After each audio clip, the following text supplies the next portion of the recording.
할렐루야. 네, 참 좋으신 주님의 은총과 평화가 하나님을 예배하는 자리를 기쁨으로 삼고 주 앞으로 달려나온 여러분에게 늘 함께 계시기를 간절히 축원합니다. 오늘은 주연절 마지막 주일입니다. 교회력상으로는 변화주일이라는 별칭을 또 갖고 있죠. 여러분, 우리는 이 주간 오늘 우리가 함께 읽은 복음서의 내용이 언급하고 있는 것처럼 변화산에 오르시던 예수님께서 거룩한 영광의 빛을 입으시고 또 흰 옷이 휘어지는 그 광채에 휩싸이셨다. 이 사건을 기념하고 또 주목하게 될 겁니다. 그러나 또 여러분, 한편으로는 오늘을 지나고 나서 이제 돌아오는 수요일이 되면 재의 수요일, 바로 그날로부터 사순절이 시작된다는 것도 우리는 기억해야 합니다. 여러분, 빛이라는 것은 어둠이 드리워진 곳에, 바로 그런 곳의 존재를 드러낼 수 있는 것처럼 주연절 기간 동안 우리는 빛으로 오신 예수님을 계속 주목해 왔습니다. 세상을 밝히는 빛으로 오신 예수님이 어디에 머무셨죠? 영광이나 칭송을 무사람에게 받는 그런 장소가 아니라 시대 그리고 상황에 억눌려서 깨지고 상해 있는 고통받는 이들의 삶의 자리에 머무셨다는 것을 우리는 보아왔습니다. 예수님께서는 세상으로 보냄을 받은 당신께서 앞으로 걸어가셔야 될 목적지가 결국은 십자가로 이어진다는 사실을 너무나 분명하게 알고 계셨습니다. 그래서 당신께서 이제 앞으로 겪으실 이 순환, 십자가라고 하는 그 목적지, 이 고통의 시간을 제자들에게 미리 말씀해 주셨어요. 오늘 우리가 읽은 이 본문의 말씀은 두 번에 걸쳐서 예수님이 앞으로 십자가를 짊어지실 것이다, 고난을 받을 것이라 했던 이 순환 예고의 사이에 끼어 있는 한 토막의 사건이고 이야기입니다. 그래서 오늘 우리가 읽은 이 말씀, 복음서 말씀을 여러분 읽으실 때는, 또 이 복음서 말씀을 이해하실 때는 반드시 예수님이 십자가로 향하셨던 그 길, 그 걸음을 염두에 두고 읽으셔야 되는 거예요. 그래야 오늘 변화산 사건을 우리가 이해할 수가 있습니다. 오늘 본문 속에 담겨져 있는 이야기는 두 토막의 이야기입니다. 첫 번째 이야기는 예수님께서 베드로, 요한, 야고보 이 세 제자를 데리고 산 위에 오르셨던 사건입니다. 왜 예수님께서 12명의 제자들 가운데 특별히 이 셋을 택하셨는지 그 이유는 비교적 정확하게 나와 있지 않습니다. 많은 경우에 이 세 명의 제자가 제자 공동체 안에서도 가장 유력한 제자들이었다, 영향력을 끼치는 제자들이었다, 이렇게 보는 견해도 있습니다. 그러나 여러분, 애당초에 예수님께서는 사람을 구분하거나 능력에 따라서 사람을 차별하지 않는 분이시라는 사실에 이 말씀은 부합하지 않습니다. 다만 우리는 이 사실은 알 수 있어요. 예수님이 지금 혼자 계시기에 너무나 힘들고 제자들과 함께 있으셔야만 할 만큼 중차대한 어떤 처지나 상황에 놓여 있으시다. 우리 이것은 알 수 있습니다. 누가는 오늘 본문의 말씀을 시작하면서 28절을 이렇게 시작하고 있습니다. 이 말씀을 하신 뒤에 여드레쯤 되어서, 이 말씀은 어떤 말씀이냐면 앞서 말한 순환 예고입니다. 예수님이 곧 십자가를 짊어지시고 돌아가실 거다, 이 얘기예요. 이 말씀을 하시고 나서, 첫 번째 말씀을 하시고 나서 8일이 지날 즈음 그때 일이 시작된 거예요. 여러분, 그래서 좀 궁금하지 않으세요? 하고 많은 날들 중에 오늘 8일이라는 날짜를 누가가 사용했어요. 성서 기자들이 날짜 숫자를 사용할 때는 의미 없이 쓰지는 않습니다. 여러분, 왜 하필 다른 많은 날들 중에 그 말씀을 하신 뒤에 8일째 되는 날이라고 했을까요? 여러분, 7일이라는 날짜를 들으시면 여러분 생각나는 거 있으시죠? 바로 하나님의 창조. 하나님께서 창조를 완성시키셨던 첫 창조의 완성은 바로 7일째 안식일에 완성됐습니다. 그러면 여러분, 안식일이 지난 첫날이 바로 8일이죠. 그럼 우리 여기서 이것을 하나 알 수 있어요. 무엇이냐? 8일날 안식일이 지난 첫 창조가 끝나고 난 다음 날 예수 그리스도를 통해서 이제 새로운 창조가 시작되고 있는 거구나, 이렇게 알 수 있는 거예요. 그러니까 누가는 그 얘기를 하고 싶었던 거죠. 하나님 아버지께서 지으셨던 첫 창조가 끝나고 이제 예수님을 통해서 우리 안에 새로운 창조의 역사가 시작되고 있습니다, 이걸 얘기하고 싶었던 거예요. 그럼 그 새로운 창조가 무엇이냐? 바로 부활입니다. 부활. 혼돈 가운데 있을 때 아무것도 없던 무의 상태에서 창조라는 것은 없는 것과 같은 거죠. 경험해 본 적이 없으니까. 예수님이 오시기 이전에는, 예수님의 죽음을 통과하시기 이전까지 부활은 의미 없는 말이었어요.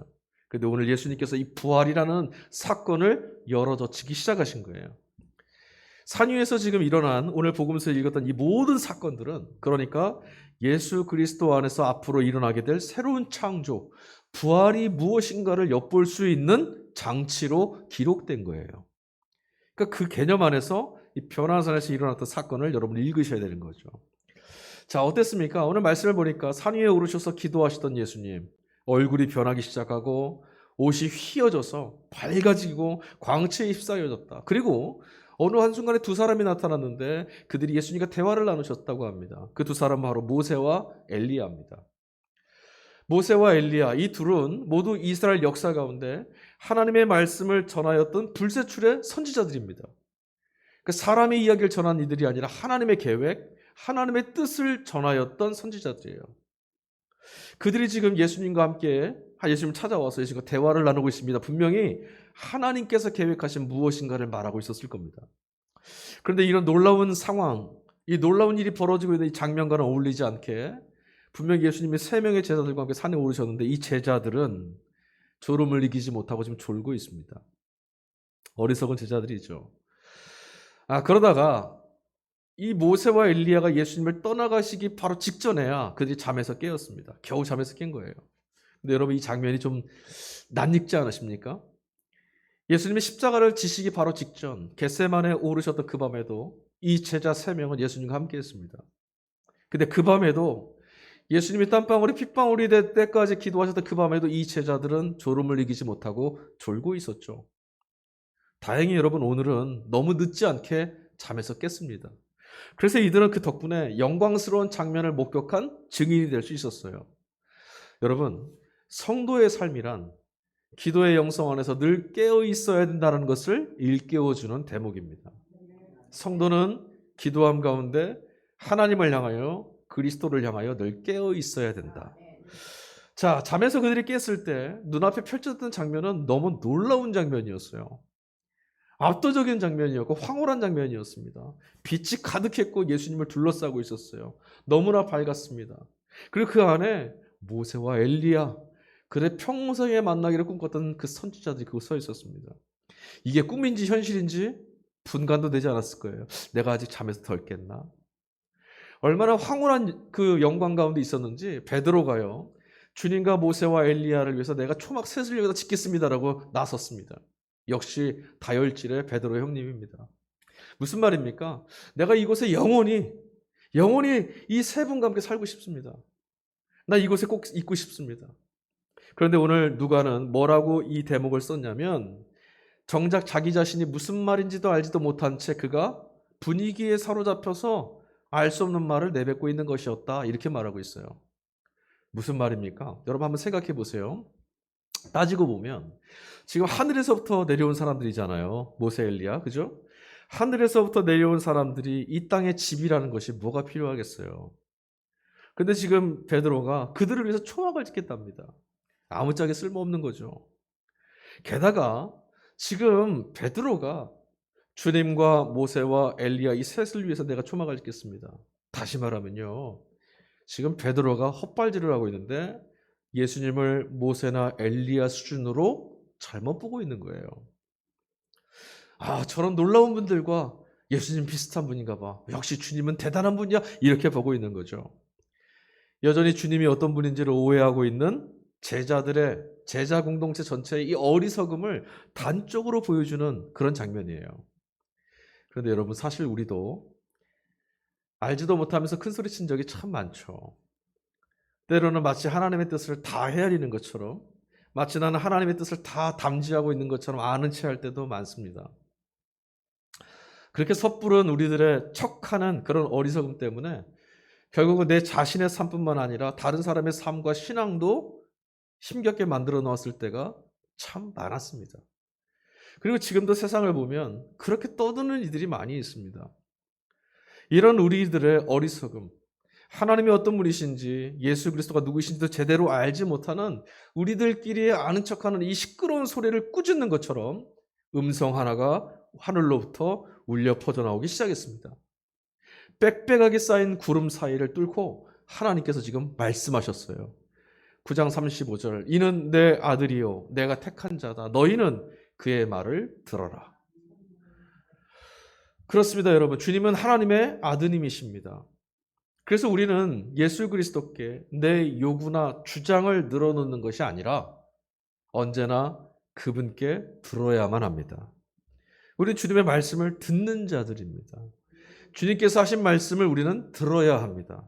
그것이 우리들의 의무이고 그분이 우리와 다르신 분 하나님의 아들이심을 인정하는 행위입니다. 자, 예수님이 얼굴이 변하셨대요. 그리고 옷이 광채에 휩싸여졌답니다. 이런 일들을 우리가 본 적이 없습니다. 그냥 사람이 얼굴 때깔이 좋아졌는데 이런 표현을 쓴 적이 있어도 얼굴에서 빛이 나고 옷까지 그 하얗게 광채에 휩싸이는 장면을 우리 본 적이 없었어요. 이 장면은 우리에게 무엇을 말하는 걸까요? 이제 곧 닥쳐올 십자가 사건을 염두에 두고 이 장면을 읽게 된다면 여러분 이 빛, 예수님을 지금 둘러싸고 있는 영광의 이 광채라는 것은 결국 죽음조차도 덮을 수 없는 주님 안에 있는 부활의 영광이 충만해 있다는 것을 우리에게 보여주고 있는 겁니다.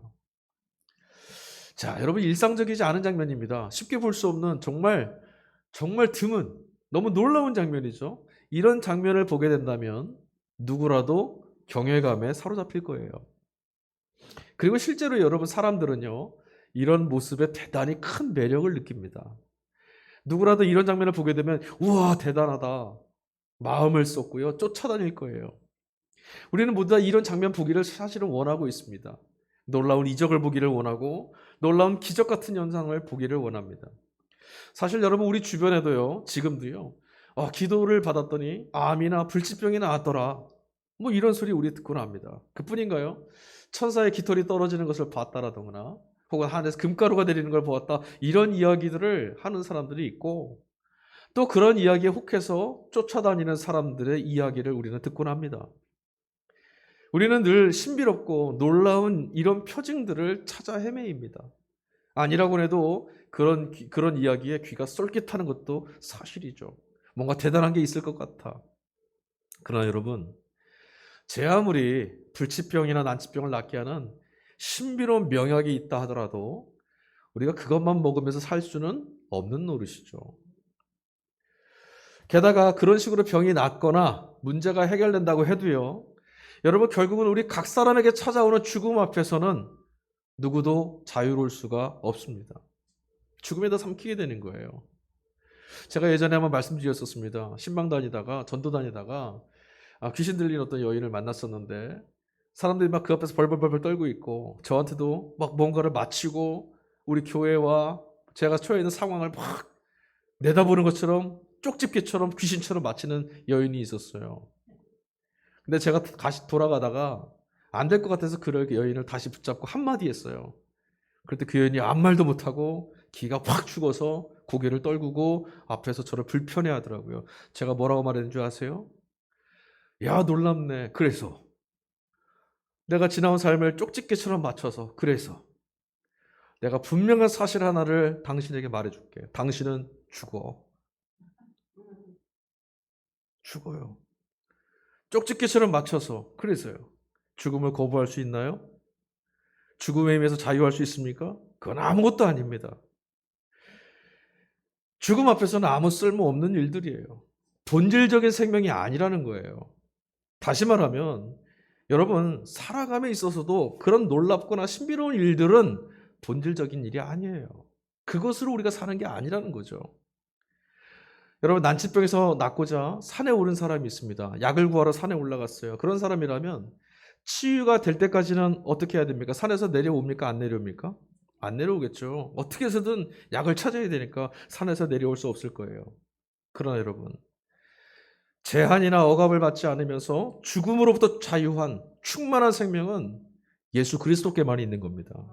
그리고 여러분이 이 충만한 생명을 저와 여러분은 이미 예수 그리스도를 하나님의 아들로 우리의 구원으로 믿는 믿음으로 얻은 사람들이에요.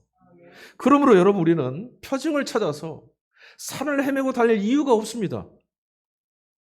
우리는 지금 예수님과 함께 산 아래로 내려와야만 합니다. 표징을 찾아 헤매는 사람들이 아니라. 자, 오늘 본문 말씀을 보니 산 위에서 그 놀라운 일이 있은 그 다음 날, 다음 토막의 이야기가 나옵니다. 예수님 일행이 모두 다 산을 내려왔어요. 예, 생명의 주인이 여기 계시니 그 주님과 함께 제자들도 따라 내려왔습니다. 그리고 그곳에서 많은 사람을 만나는데 특별히 귀신에 들린 아이와 그 아이를 데리고 온 그의 아버지를 만나게 됐어요.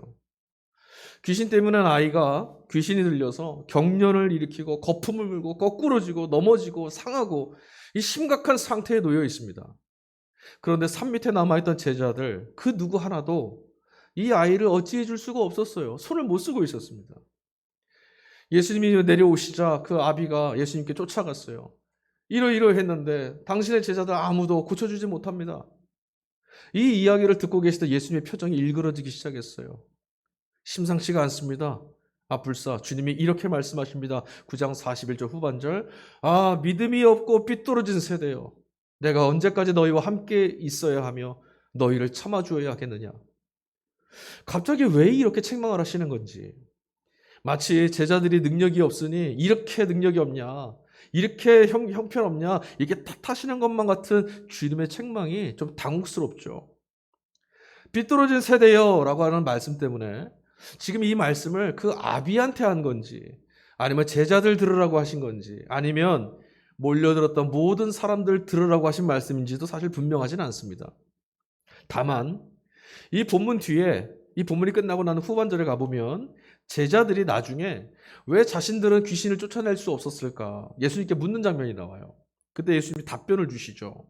그 해답을 주시는 그 예수님의 답변을 통해서 주님이 지금 이 제자들에게 역정을 내시는 이유를 우리가 가늠해 볼 수 있습니다. 자, 주님의 답변 말씀이 마태복음하고 마가복음 두 군데 나옵니다. 마태복음 17장 19절과 20절 말씀에서는 예수님이 이렇게 말씀하세요. 너희들이 귀신을 내어쫓지 못한 이유는 믿음이 없어서다. 겨자씨 하나만한 믿음만 있어도 될 텐데 너희는 믿음이 없는 자들이다 라고 책망하세요. 마가복음 9장 28절과 29절에 가보니까 주님이 또 이렇게 말씀하십니다. 기도 외에는 다른 방법으로는 이런 것들을 쫓아낼 수가 없다. 그럼 여러분 이 구절들을 통해서, 마태복음과 마가복음 말씀을 통해서 예수님이 지금 이들을 책망하시는 이유를 우리는 알 수 있어요. 뭐예요? 제자들이 지금 믿음이 없었다라는 것과 기도하지 않았기 때문이라고 알 수 있는 거죠. 귀신 들린 아이가 그들 앞에 왔는데 그들이 지금 믿음도 없고 믿음을 갖고 기도도 하지 않고 귀신을 내쫓아보려고 했던 거예요. 아이의 아비가 제자들을 찾아왔을 때 그때 주님은 어디 계셨습니까? 산 위에 계셨죠. 여기 안 계셨어요. 주님이 계시지 않은 상황에서도 제자들은 땀을 뻘뻘 흘리면서 어떻게 해서든 이 아이를 한번 고쳐보겠다라고 열심을 다했습니다. 그런데 그 열심이 문제였습니다. 왜 그렇습니까? 여러분, 질병을 치유하고 귀신을 내쫓을 수 있는 권세와 권능은 누구에게 있습니까? 주님께 있습니다.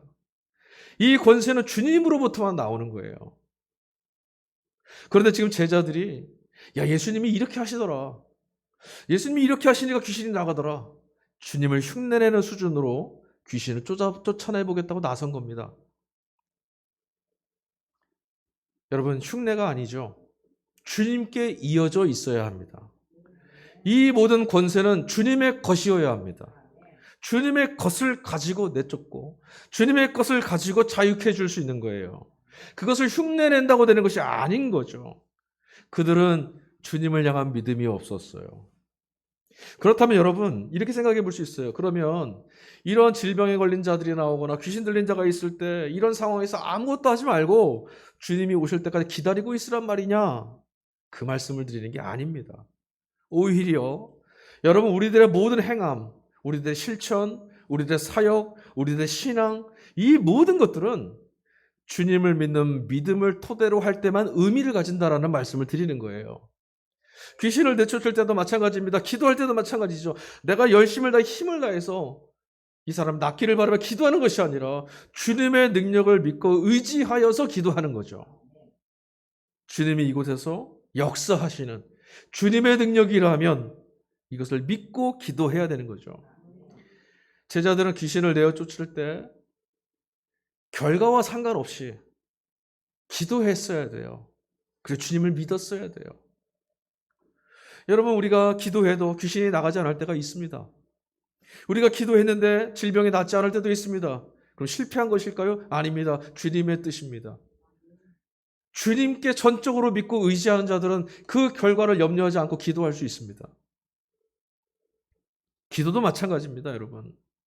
우리의 기도라는 것은요, 언제나 하나님의 도우심을 구하며 예수 그리스도의 이름으로 드리는 것이어야 합니다. 그렇지 않다면 아무리 기도의 시간이 길고 힘을 다하고 간절한 마음으로 정말 갈급한 심정을 갖고 온 힘을 다해 기도했다 하더라도 그것은 기도가 아닙니다. 그거는 이방신 우상을 향해서 축신하는 것과 같은 거예요.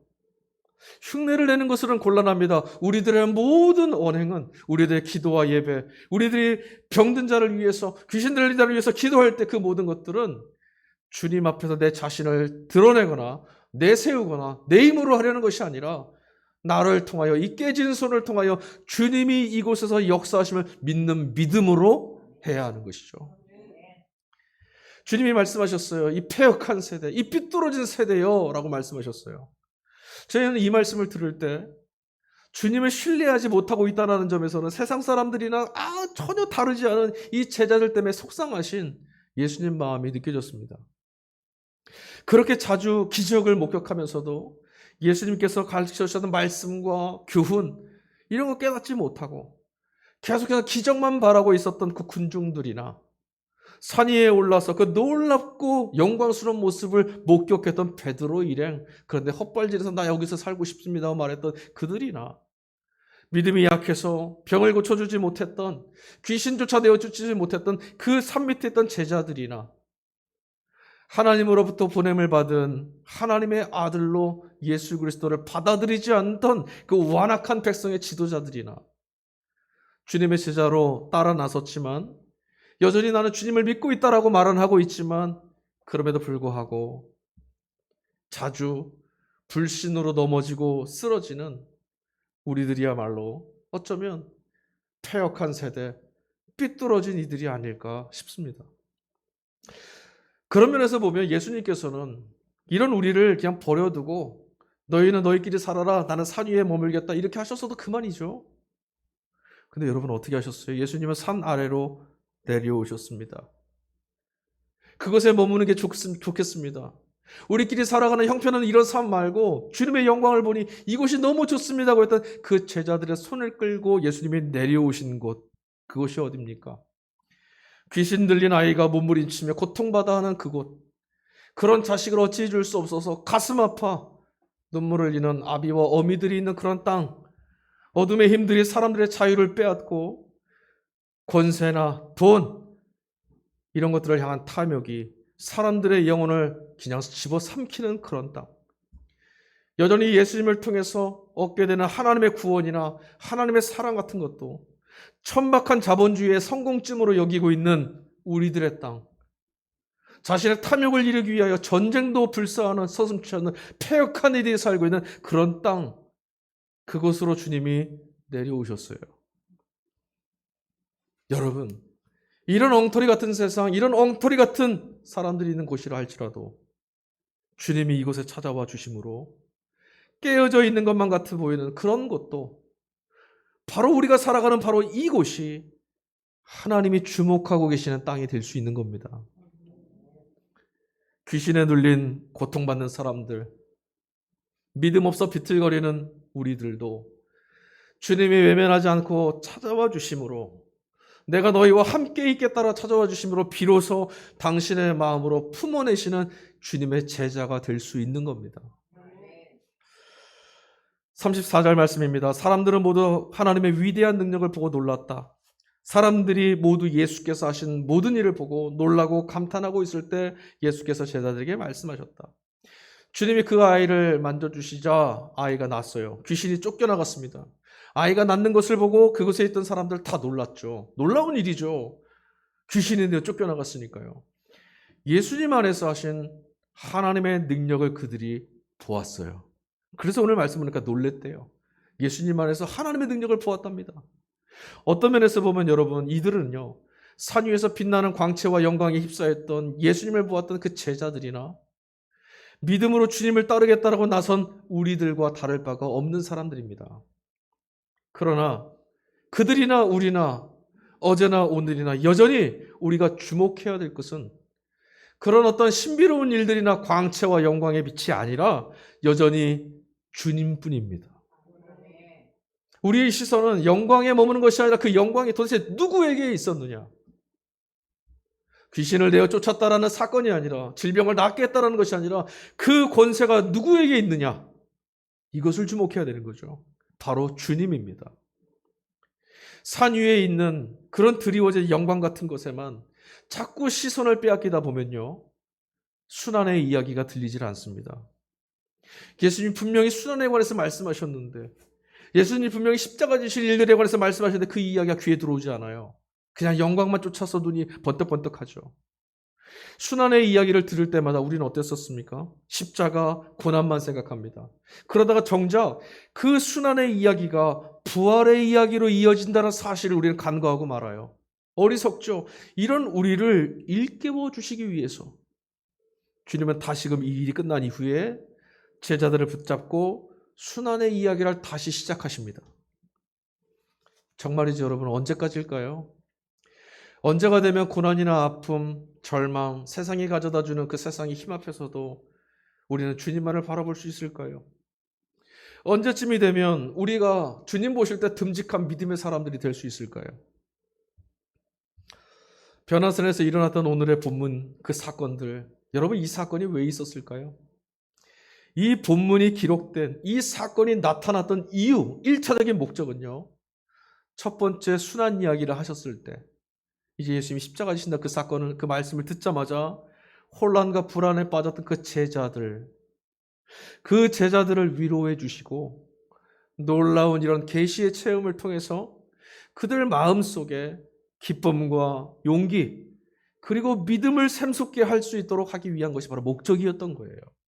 변화산 사건의 이 놀랍고 위대한 장면은, 이 표징은 바로 그것을 위한 거였죠. 어떤 상황이나 처지에서도 제자들이, 당신을 따르겠다고 선택했던 이들이 믿음과 희망이 무너지지 않고 그 믿음을 간직한 채 끝까지 예수님을 따르게 하려는, 그것이 바로 이 사건의 목적이었던 거예요. 그리고 여러분, 이 체험을 통해서 그 체험의 목격자가 되어서 이 제자들은 예수님께서 죄와 죽음의 노예로 살고 있는 이 인류를 해방시킬 구세주이시고 어둠 속에 살고 있던 인류의 참빛이 되셨다는 것을 확신할 수 있게 되었던 겁니다. 여러분, 우리는 다음 주일이 되면, 앞서 말씀드렸지만 수요일부터 사순절을 맞이하게 됩니다. 교회가 사순절을 몇 걸음 앞둔 오늘 이 주연절 마지막 주일에 왜 이 변화산 사건을 주목하고 이 변화산 사건을 함께 읽으면서 기념하고 있는지, 이 의도가 무엇인지를 우리는 이제야 알 수 있어요. 이 말씀은 바로 저와 여러분을 위해서 주신 말씀이에요. 무엇입니까? 우리 마음에서 기쁨과 용기가 샘솟게 해주시려고, 절망하는 이런 세상에서, 무너지는 세상 가운데서 우리 심령 가운데 기쁨의 용수숨 칠 수 있는 일들을 허락해 주시려고, 우리 안에 믿음과 희망을 북돋아 주시고 삶에 처해서 눌려서 힘들고 지쳐있는 우리를 위로해 주시고 격려해 주시려고 오늘 이 말씀은 우리를 찾아와 있는 겁니다. 교회는 사순절을 앞두고 항상 이 변화주일 사건을 같이 봉독합니다. 이 말씀을 읽고 우리는 주님을 바라보면서 다시금 희망을 갖게 되는 겁니다. 우리는 지금 십자가 안에 맺혀져 있는 순환이나 죽음만을 보는 것이 아니라 그 이후에 예수 그리스도께서 하나님의 영광에 덧입히셔서 부활과 승천하셨던 그 사건을 바라보라는 은혜로운 하나님의 초대를 지금 받고 있는 거예요. 여러분, 이 초대에 믿음으로 응답할 때, 여러분 이 말씀 우리가 믿음으로 아멘하고 받을 때, 우리는 이제 또다시 자기를 부인하고 제 십자가를 짊어지고 나를 따르라 하셨던 주님의 말씀을 따라 사순절의 여정에 나설 수 있는 용기를 얻을 수가 있습니다. 31절입니다. 그들은 영광에 쌓여 나타나서 예수께서 예루살렘에서 이루실 일, 곧 그 떠나가심에 대하여 말하고 있었다. 산 위에서 모세와 엘리야가 예수님 찾아와서 나누었던 대화가 바로 이것이랍니다. 하늘에서 내려온 이들, 그 위대한 이들의 관심사는 오직 이거 하나였습니다. 이게 중요했던 겁니다. 무엇이라고요? 주님의 떠나가심. 주님의 죽음에 대해서 말하고 있었다. 여러분, 보통 죽음이란 단어를 표현할 때는 헬라어로요, 분리를 뜻하는 사나토스라고 하는 단어를 많이 씁니다.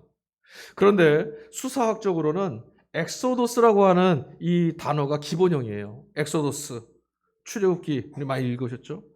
떠남, 출발, 새로운 여행의 시작, 출구, 해방, 이런 뜻을 갖고 있어요. 맞습니다, 여러분. 주님으로 인해서 이제 우리는 죽음조차도 부활의 생명을 여는 문으로 열 수 있는 자들이 됐습니다. 이 사실을 엿볼 수 있는 사람들에게는 주님의 죽음, 십자가는 위로이고 소망입니다. 좌절이 아니에요. 사순절의 여정을 출발하는 우리가 붙들어야 될 믿음의 내용이 바로 이것입니다. 주님은 십자가를 향해 걸어가셨지만 슬프다, 외롭다, 고통스럽다, 절망스럽다가 아니라 이 사실 끝에 주님께서 이루신 새로운 창조, 부활의 영광이 있음을 믿는 거죠. 여러분, 혹여 사순절의 순례의 길을, 아니 이 믿음의 여정을 우리가 함께 걸어가다가 혹여 하나님의 영광의 빛이 사라지면 어떻게 될까? 내 부족함을 덮고 있었던, 감추고 있던 그 너울들이 벗겨지면 어찌할까? 여러분, 우리 전전긍긍할 필요, 염려할 필요가 하나도 없습니다. 그리스도께서 우리 안에서 성령으로 찬란한 영광의 빛이 되어주시고 어둠을 밝히고 전혀 새로운 세상, 전혀 새로운 생명의 문을 여는 길이 되어주셨기 때문입니다. 우리는 이 사실을 믿고 부활을 향해 나아가는 예수님의 제자들입니다. 주님께서 당신의 사람들의 걸음을, 우리들의 이 사순절의 여정을 하늘의 은총으로 덮으시며 지키시고 함께하여 주실 줄 믿습니다. 아멘. 우리 이 시간 같이 찬양한 것 같이 부르겠습니다. 여러분, 우리의 주님이 누구이십니까? 우리의 구원은 어디에 있습니까? 우리의 피난처는 또한 어디입니까?